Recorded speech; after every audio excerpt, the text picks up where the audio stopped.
I stood outside the bedroom door, my hand frozen on the doorknob. Nathan's voice drifted through the gap, casual and cruel. He was on the phone with his sister, Alana. "She's still broken," he said. 3 years since the miscarriage and she's still wallowing in it. "I don't know how much longer I can deal with this." Alana's laugh came through the speaker. "You're a saint for staying, honestly. Most men would have left by now. Tell me about it. Sometimes I wonder if I made a mistake marrying her at all. I should have felt something. Anger. Hurt. Devastation. Instead, I felt nothing but a cold, crystal clear clarity spreading through my chest. Something inside me went quiet. Not broken. Just, done." I walked away from the door silently. Went to my office. Pulled out a manila envelope from my desk drawer. Inside was a document I'd been keeping for 28 years. A secret my godmother had left me. A trust clause that would only activate upon separation or divorce. I sealed the envelope carefully and wrote on the front in neat letters, "In case of cowardice." Then I smiled for the first time in months. My birthday dinner was at Nathan's favorite restaurant. Not mine. His. It always was. He'd made the reservation and invited his sister without asking me. I sat between them, wearing the dress I'd bought myself because Nathan had forgotten to get me a gift. "How old are you now, babe?" he asked, cutting into his steak. 42, I said quietly. Right. I knew that. He didn't. His eyes had been uncertain. This was the 3rd year in a row he'd forgotten my age. Alana slid a wrapped box across the table. "Happy birthday, Elise. I got you something." I opened it carefully. Inside was a membership card to an exclusive gym. 1 year, fully paid. "I thought it might help," she said, her smile sweet as poison. "You know, with getting back into shape. Fresh start and all that." Nathan nodded enthusiastically. "That's thoughtful. You've been looking a bit tired lately."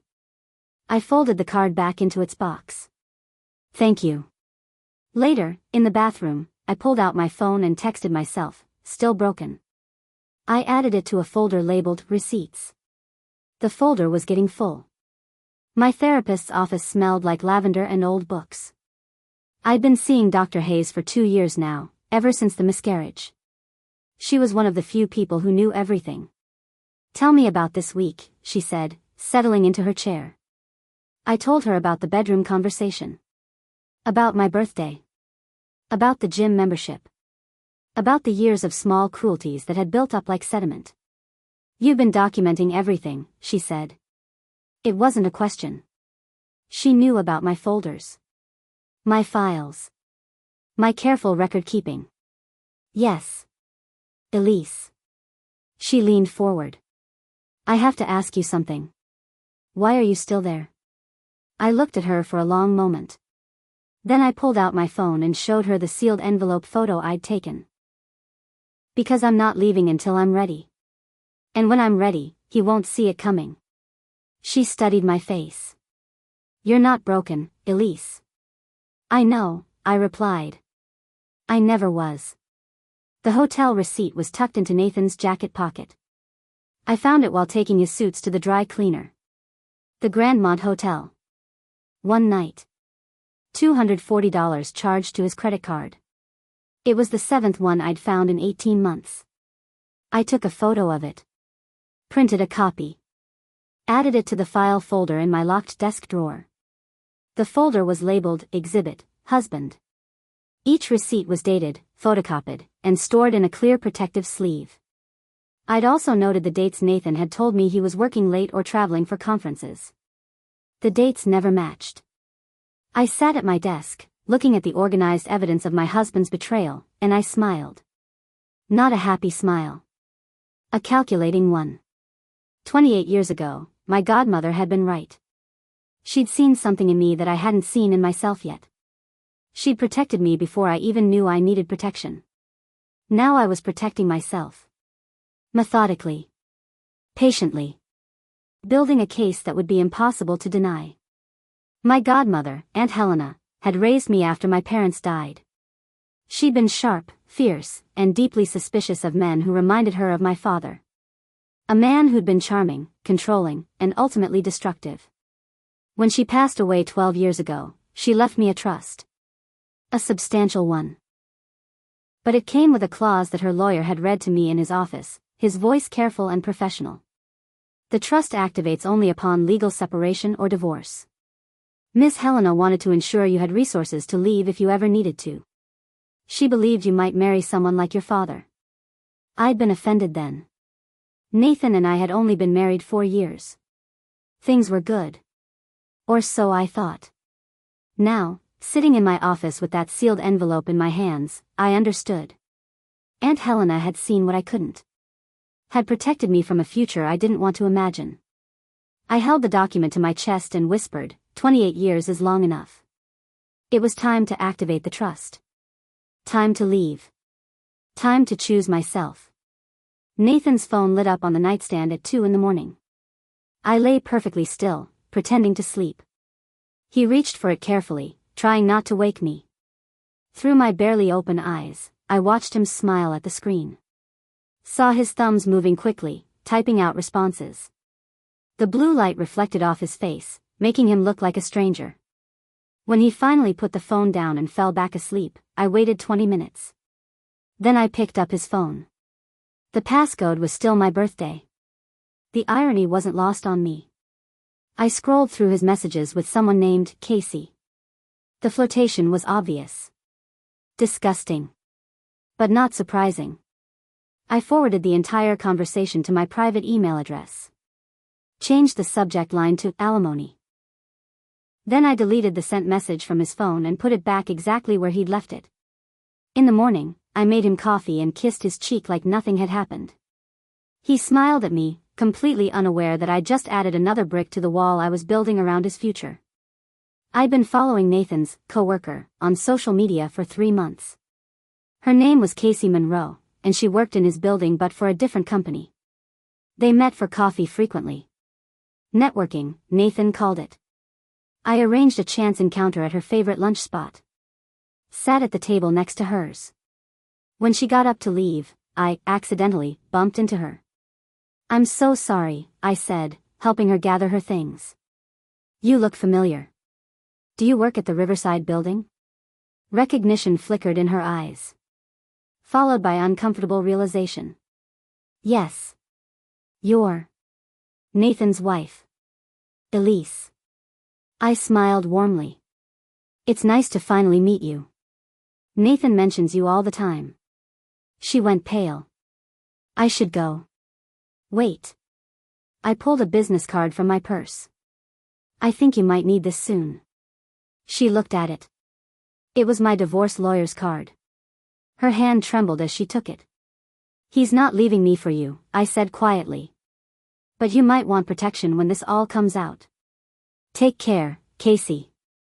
I walked away, leaving her standing there, card in hand, finally understanding she was just another pawn. The new bank account was opened on a Tuesday morning. Just me. My name only. I'd been routing my freelance income to it for 2 months now. Money Nathan didn't know I made from my online consulting work. $8,000 sat in that account. Not a fortune, but a start. A foundation. An escape fund that grew larger every week. The banker had been friendly and professional. "Will your husband be added to this account?" "No," I'd said firmly. "This one is just mine." She'd smiled. "Good for you."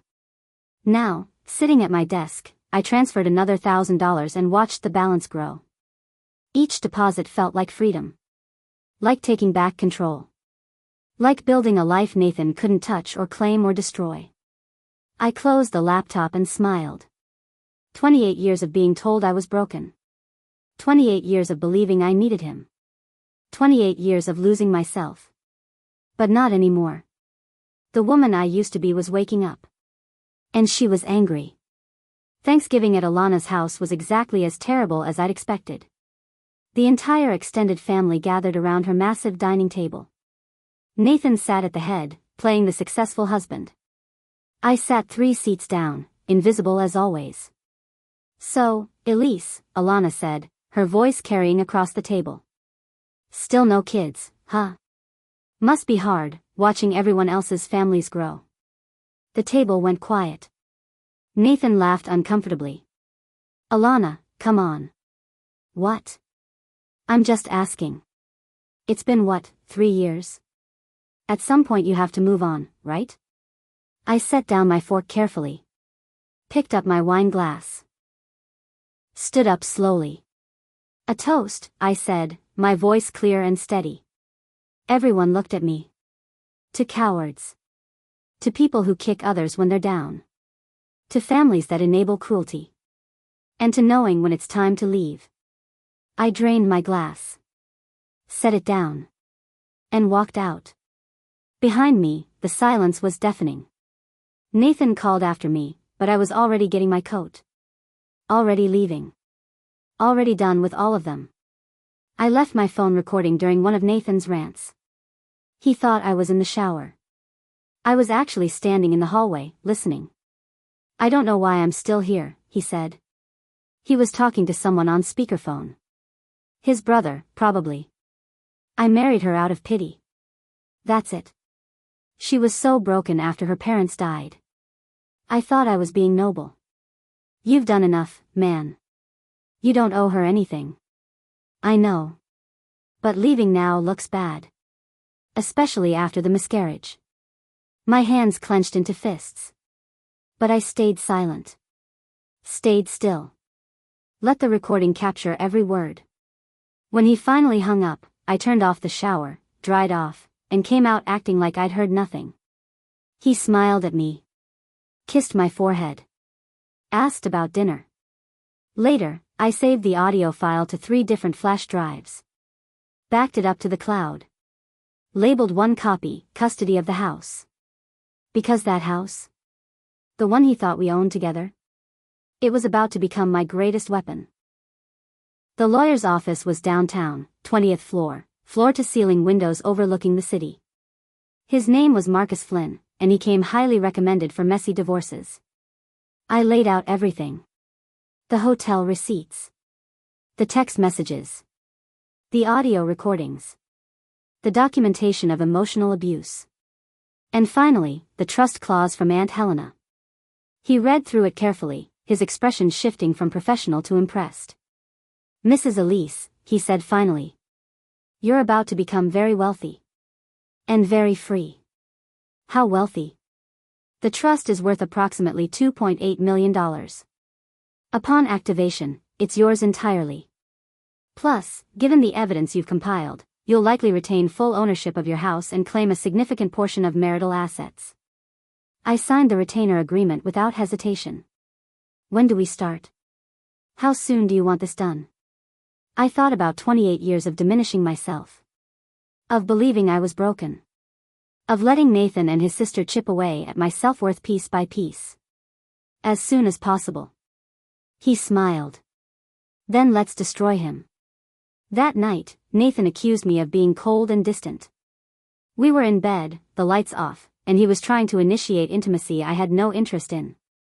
You've been different lately, he said. Withdrawn. It's like you're not even here. I turned to face him in the darkness. I'm sorry. I've just been stressed. About what? Work. Life. Everything. I let my voice crack slightly. Just enough. I'll try to be better. He softened immediately.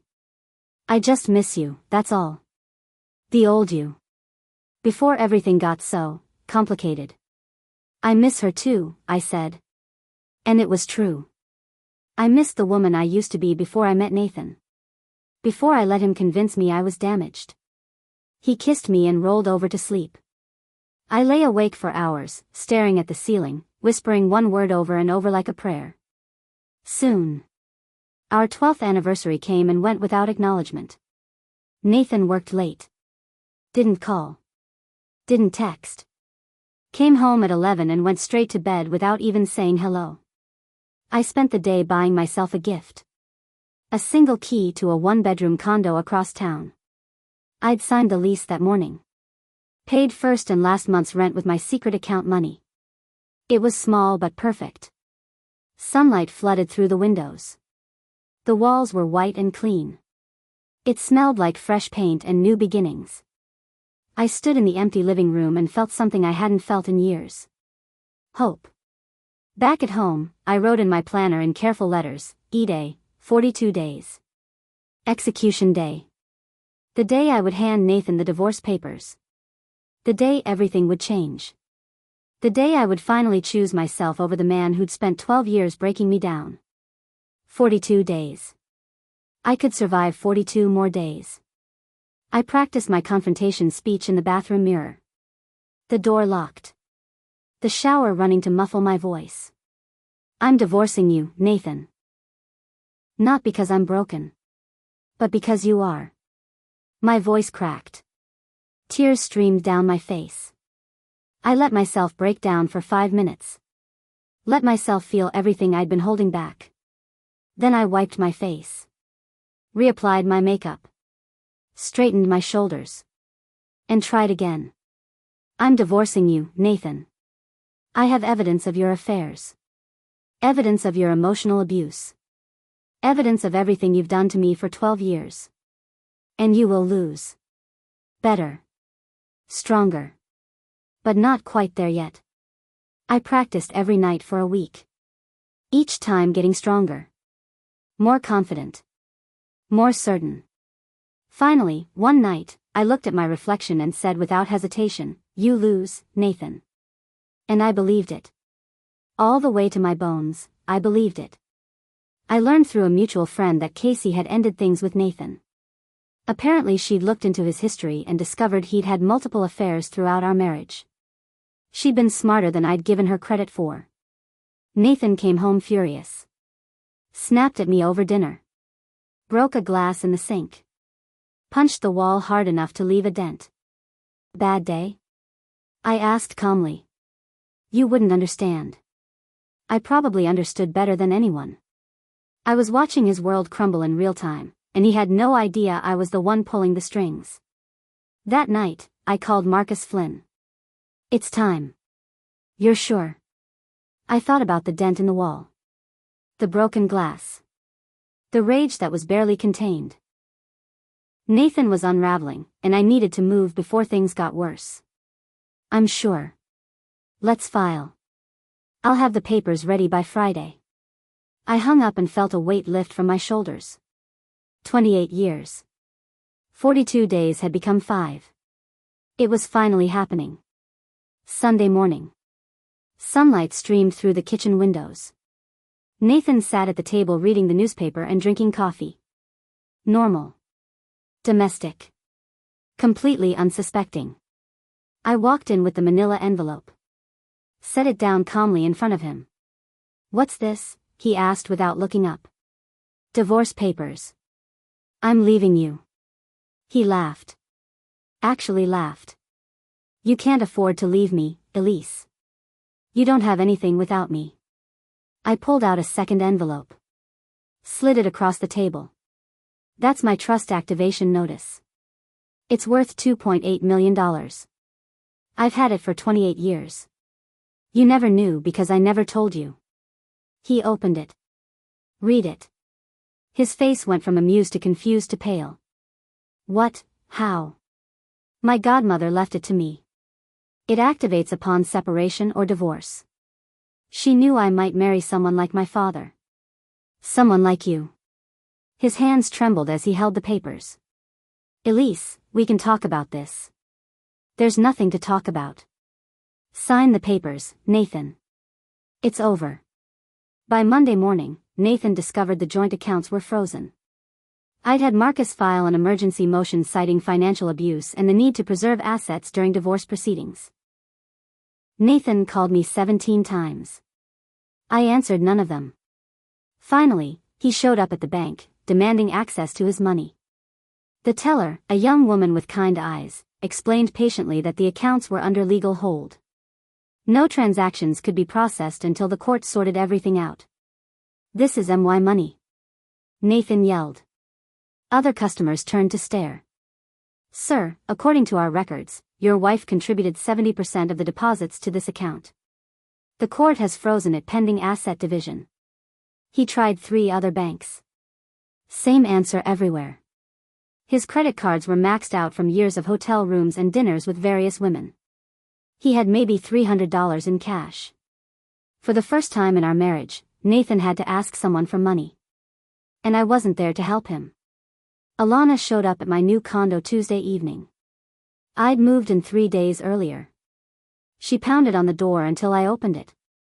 "What did you do?" she screamed. "Nathan can't access any money. He's staying at our parents' house.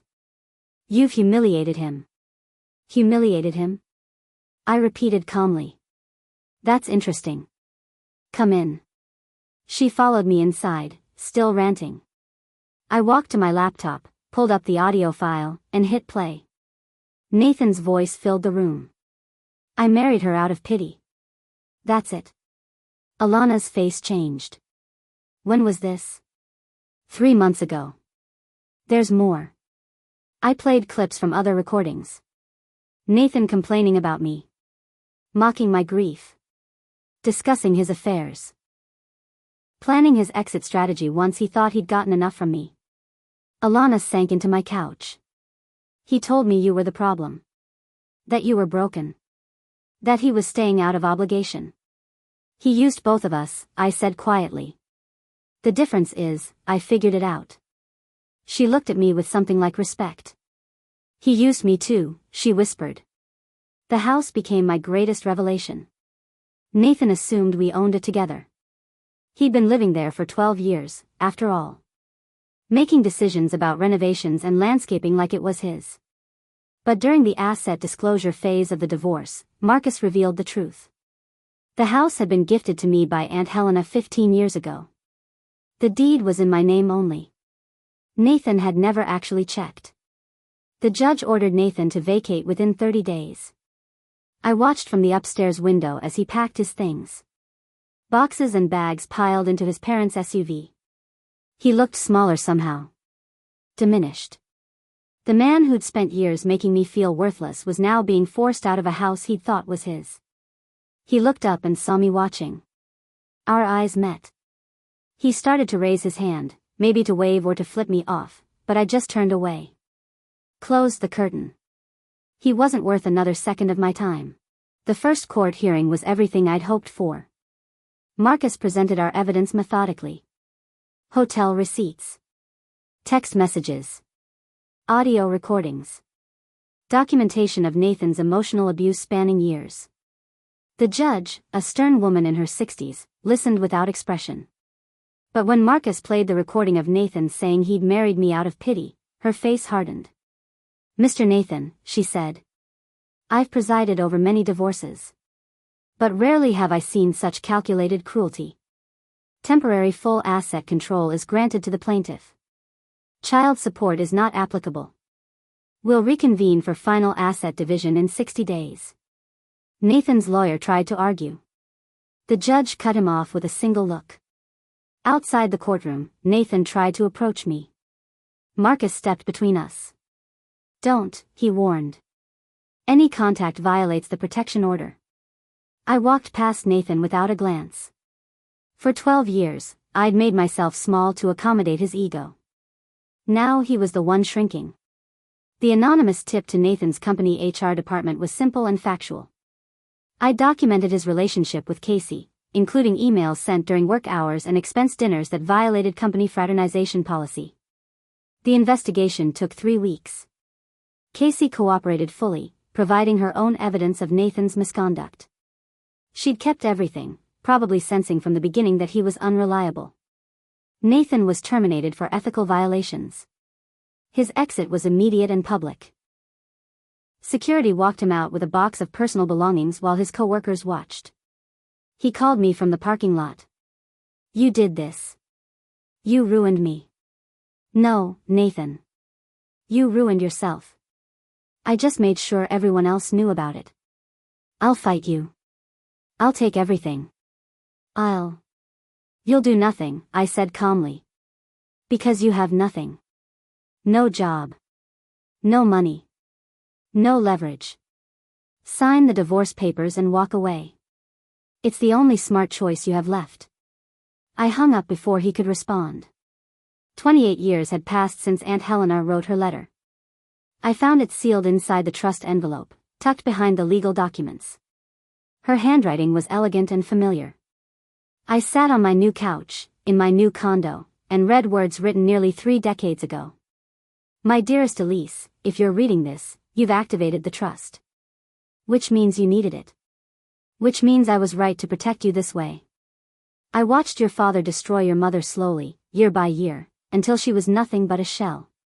When I raised you, I swore I'd give you weapons against that kind of man. This money isn't just financial security. It's proof that you deserve better. It's proof that you're not broken, no matter what anyone tells you. It's proof that someone loved you enough to plan for your escape before you even knew you'd need one. I'm proud of you for finally choosing yourself. Now go live the life you were always meant to have. All my love, Aunt Helena. I cried. But they were good tears. Healing tears. Grateful tears. Aunt Helena had seen my future and protected it. Now I had to honor that gift by actually living. The auction of Nathan's belongings was Marcus's idea. Everything Nathan had left at the house, clothes, golf clubs, electronics, furniture he'd claimed was his, was sold publicly. Is this legal? I'd asked. Absolutely. It was abandoned property left at your house. You gave proper notice. He didn't collect it. It's yours to dispose of. The auction raised $8,000. I donated every cent to a foundation supporting women recovering from emotional abuse. The local paper covered it with the headline, "Woman auctions ex-husband's items, donates proceeds to abuse recovery." Nathan saw it. Everyone saw it. His humiliation was complete and public. But more importantly, the money would help other women leave situations like mine. It would fund therapy and legal fees and escape plans. I framed the receipt and hung it in my home office. Not as revenge. As closure. My first dinner party in the new condo was intimate. 6 friends, all women who'd stood by me through everything. We ate good food, drank good wine, and laughed until our sides hurt. To new beginnings, my best friend Kayla toasted. To freedom, another friend added. To choosing yourself, said a third. I looked around the table at these women who'd loved me when I couldn't love myself. Who'd believed in me when I'd lost belief. Who'd celebrated this new chapter like it was their own victory. To all of it, I said, raising my glass. And to second chances. Later, after everyone left, I stood at my window looking out at the city lights. The condo was small, but it was mine. The life I was building was uncertain, but it was mine. The future was unwritten, but it was mine. I whispered into the quiet, "This is what peace feels like." And for the first time in 12 years, I meant it. 6 months after the divorce was finalized, I spoke to a small group of women at a recovery workshop. They'd asked me to share my story. To talk about starting over after emotional abuse. I stood in front of 20 faces, all showing various stages of hurt and healing, and I told them the truth. My husband told me I was broken for years. After I lost our baby. After I grieved my parents. After I struggled with depression. He used my pain as a weapon against me. Made me believe I was damaged goods. Made me believe I was lucky he stayed. I paused, looking at each woman. Some were crying. Others nodding. But I wasn't broken. I was becoming. Becoming someone who wouldn't accept cruelty. Becoming someone who knew her worth. Becoming someone who understood that walking away isn't weakness, it's the bravest thing you can do. I didn't mention Nathan by name. I didn't need to. His identity didn't matter. What mattered was the lesson. My godmother left me a secret that saved my life. But the real secret was this. I already had everything I needed to save myself. The money just made it easier. You have that power too. Right now. Even if you can't see it yet.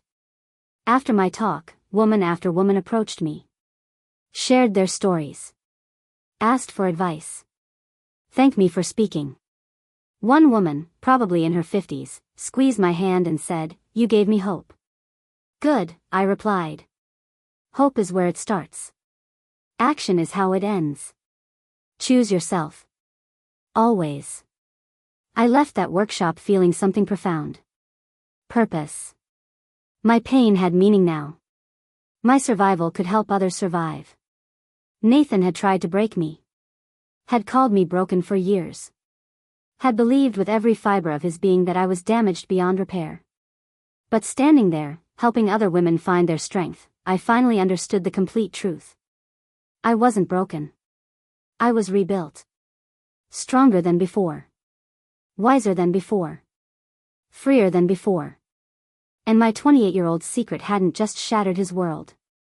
It had rebuilt mine. That's not revenge. That's resurrection. And I've never looked back.